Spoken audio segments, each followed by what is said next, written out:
नमस्कार छात्रों, संस्कृत ज्ञान चैनल में आपका स्वागत है। मैं हूँ श्रीमती सीमा श्रीवास्तव। इससे पहले के वीडियो में हमने आपको अव्यय की परिभाषा, उसके सूत्र, उसके भेद या प्रकार तथा कुछ उदाहरणों का ज्ञान कराया था। अब इसी पाठ्यक्रम की आगे की श्रृंखला में आज हम आपको संधि का ज्ञान कराने जा रहे हैं। तो आप ध्यान से देखिए हमारा इस वीडियो और इसे समझने की कोशिश करिए, प्रयास करिए, ठीक है। और इसको शेयर करिए, लाइक करिए, ठीक। और अब आइए चलते हैं अपने पाठ्यक्रम की ओर, ठीक है। आज हम आपको संधि का ज्ञान कराने जा रहे हैं। अब सबसे पहले हम आपको ये बताएंगे कि संधि होती क्या है, संधि का मतलब क्या होता है, ठीक है। तो जैसे आपने शुरू में इतिहास में पढ़ा होगा कि संधि, राजा महाराजा जो है पहले संधि कर लिया करते थे। संधि कर लेते थे, क्या करते थे, मेल कर लेते थे। कोई पड़ोसी राजा है, ठीक, वो हमसे ज्यादा शक्तिशाली है, हमें उससे डर है, तो हम उसको मिला लेते थे अपनी ओर और अनेक प्रकार से उससे संधि कर लेते थे, ठीक है। तो ये हो गए संधि का शाब्दिक अर्थ। तो संधि का शाब्दिक अर्थ क्या होता है, मेल या जोड़, ठीक। हमारे शरीर में, बॉडी में भी तमाम संधि स्थल बने, जहाँ पर दो हड्डियां ज्वाइंट होती हैं संधि स्थल कहलाते हैं, ठीक। तो अर्थात जहाँ पर दो हड्डियों का जोड़ होता है वो संधि स्थल कहलाता है। तो ये तो हो गए संधि का शाब्दिक अर्थ, ठीक। तो इस सभी उदाहरणों के माध्यम से हमने आपको ये बताया कि संधि का शाब्दिक अर्थ क्या है, मेल या जोड़। अब व्याकरण में संधि का क्या मतलब है, ये हम आपको बताने जा रहे हैं आज। तो जो व्याकरण में संधि बताई गई है, इसका मतलब है दो वर्णों का मेल या जोड़, ठीक है। तो जो दो वर्णों का मेल या जोड़ होता है वो क्या कहलाता है, संधि कहलाती है, ठीक। दो वर्णों का मेल या जोड़ ही संधि कहलाती है, ठीक है, ठीक है। अब संधि दो वर्णों का मेल तो है, ठीक है। अब दो वर्ण कौन कौन से होते हैं ये हम आपको बताएंगे कि दो वर्ण तो होते हैं, ठीक है। और जो दो वर्ण होंगे उनका वो क्या होंगे, पहला होगा प्रथम पद का अंतिम वर्ण, प्रथम पद का अंतिम वर्ण, और द्वितीय पद का प्रथम वर्ण,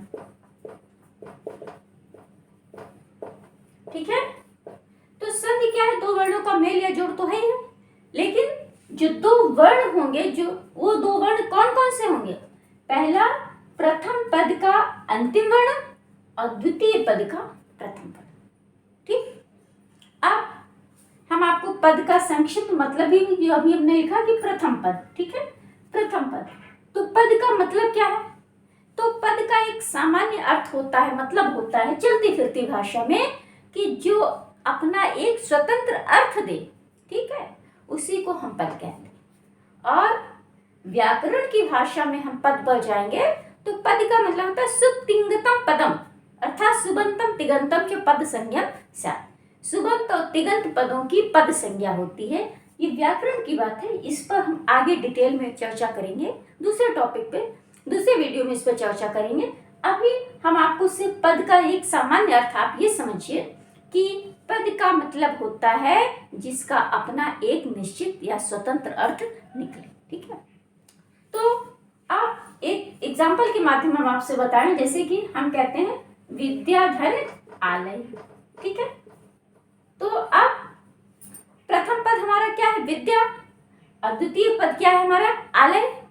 और ये पद कैसे बना, आप कैसे आपको लग रहा है कि ये पद है, ठीक। पद इसलिए है कि विद्या का भी अपना एक निश्चित स्वतंत्र अर्थ है, विद्या माने विद्या, और आलय का भी एक निश्चित स्वतंत्र अर्थ है, आलय माने होता है निवास स्थान। तो ये दोनों पद हमारे हो गए। अब हमने आपको क्या बताया कि दो वर्ण कौन कौन से होंगे, जो प्रथम पद होगा उसका जो अंतिम वर्ण होगा ये लिया जाएगा, और जो द्वितीय पद है इसका प्रथम वर्ण लिया जाएगा, ठीक। और इन्हीं दोनों वर्ण के मिलने से टकराने से जो परिणाम निकलेगा वही हमारा संधि कहलाएगा।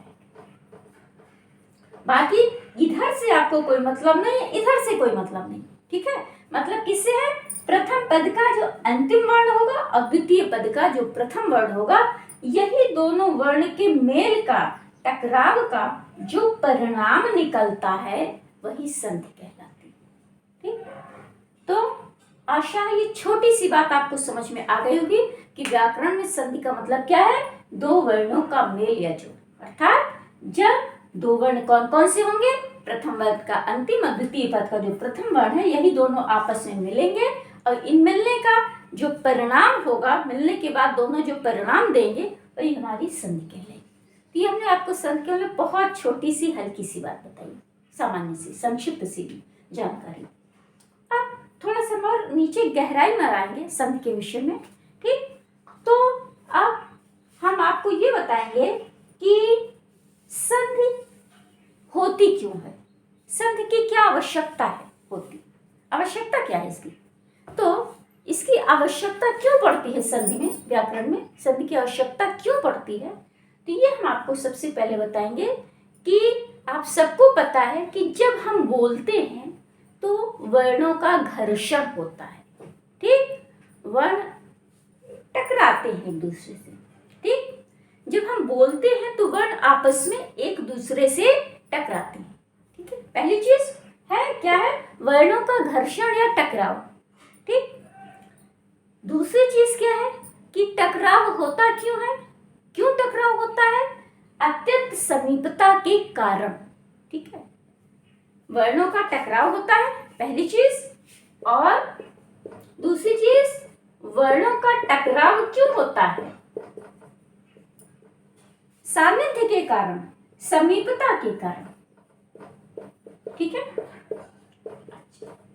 अब इसके बाद आप स्वयं देखेंगे कि जहां पर समीपता होती है वहीं टकराव होता है। ये बात अंडरस्टूड है, सबको पता है कि जहां पर निकटता हुई, चाहे किसी व्यक्ति से हुई चाहे किसी वस्तु से हुई, तो जहां निकटता हुई वहीं टकराव होता है। टकराव का सीधा सा सामान्य सा नियम, ठीक है। अब हमारे मुंह में कहाँ टकराव होगा, ठीक।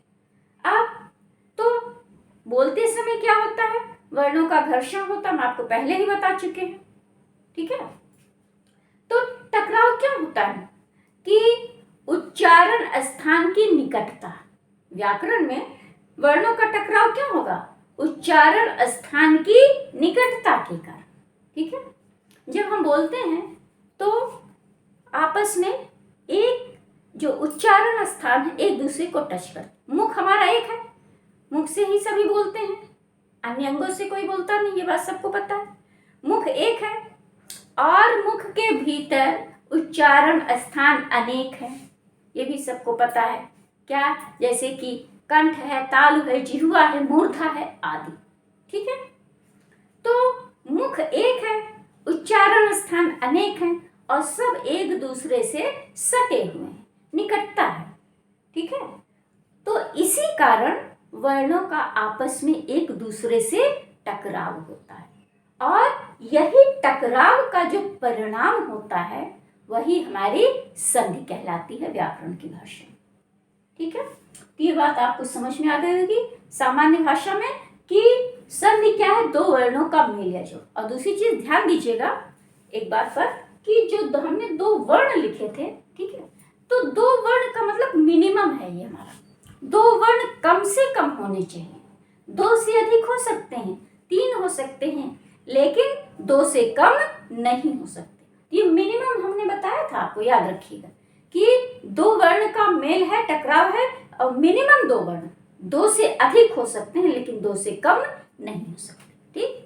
तो दो या दो से अधिक वर्णों का मेल या टकराव, ये भी आप कह सकते हैं। दो या दो से अधिक वर्णों का मेल या जो टकराव है और उसका जो परिणाम है वही हमारी संधि कहलाती है, ठीक है। अब दो वर्ण कौन कौन से होंगे ये इस पर भी हम आपको बता चुके हैं कि दो वर्ण कौन कौन से हैं। प्रथम पद का अंतिम वर्ण और द्वितीय पद का प्रथम वर्ण, ठीक है। और यही दो वर्ण क्यों टकराएंगे? क्योंकि निकटता इसी में है, जैसे हिमधन आलय, ठीक है। हिम है, ये हमारा पद है। क्यों पद है? क्योंकि हिम का अर्थ होता है बर्फ, आलय का मतलब होता है निवास स्थान। तो अब जो है प्रथम पद का अंतिम वर्ण होगा, तो प्रथम पद है हमारा हिम। तो हिम का अंतिम वर्ण क्या है? आ, छोटा आ है। आपको कैसे पता है कि इसमें छोटा है मिला है? क्योंकि आप सबको पता है कि कोई जो है इसमें हलंत तो लगा नहीं है, इसका मतलब इसमें आ छिपा हुआ है। आप सबको पता है कि जो व्यंजन होते हैं स्वरों की सहायता से बोले जाते हैं। कोई भी व्यंजन हो, का से ज्ञा तक कोई भी व्यंजन होगा, सब में छोटा आ मिला होता है। अगर यदि उसमें हलंत नहीं लगा है, तो हलंत लगा है तो समझिए कि उसका स्वर निकल चुका है, और यदि हलंत नहीं लगा है तो समझिए उसमें अभी स्वर मिला, ह्रस्व स्वर मिला। तो हिम में छोटा है छिपा हुआ है। और उसके बाद इधर आलय का जो आ है, यही दोनों हिम का आ और आलय का आ, ये दोनों मिलकर क्या बन गए? इसी में बड़े आ का रूप धारण कर लिया। ठीक है। और संधि का जो है चिन्ह है वो हमारा हट गया और हमारा बन गया हिमालय। हिम धन आलय बराबर हिमालय। हिम का आ और आलय का आ मिलकर दीर्घ आ में परिणित हो गए और हमारा बन गया हिमालय। ठीक है।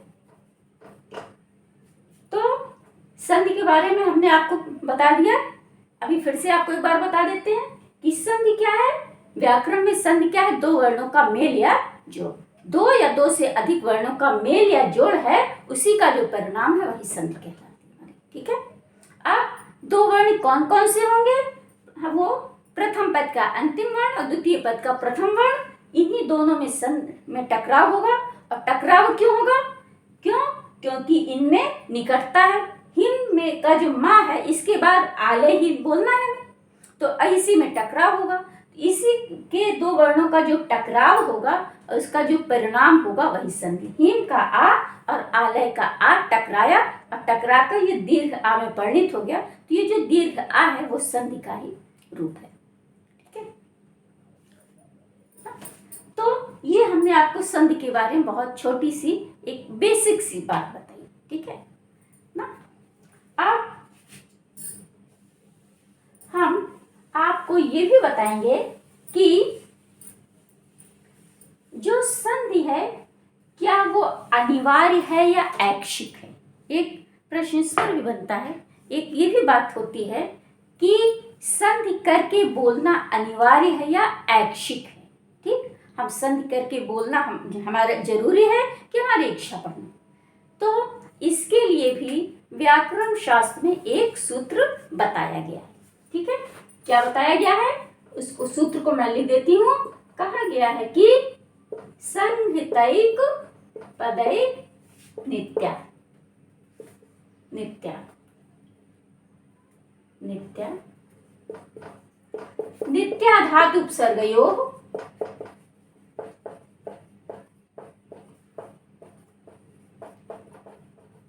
नित्या समासे वाक्येतु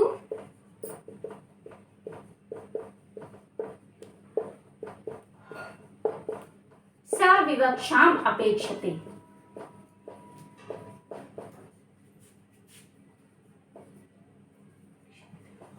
ठीक है। ठीक, तो संधि करके कहाँ बोलना अनिवार्य है और कहाँ ऐच्छिक। ठीक है। तो दोस्तों, हमने आज इस सूत्र को यहाँ पर ब्लैक बोर्ड पर आपके समक्ष लिख दिया है और कल हम इसी सूत्र पर और विस्तृत और डिटेल में चर्चा करेंगे। जुड़े रहिएगा, हमारे वीडियो से बने रहिएगा और इसको लाइक करिएगा, सब्सक्राइब करिएगा और दोस्तों को शेयर करिएगा। और जो है और ये इस पर जो है इसको जुड़े रहिएगा इस पर हमारे चैनल से। कल इस पर हम डिटेल से चर्चा करेंगे। जय हिंद, जय भारत।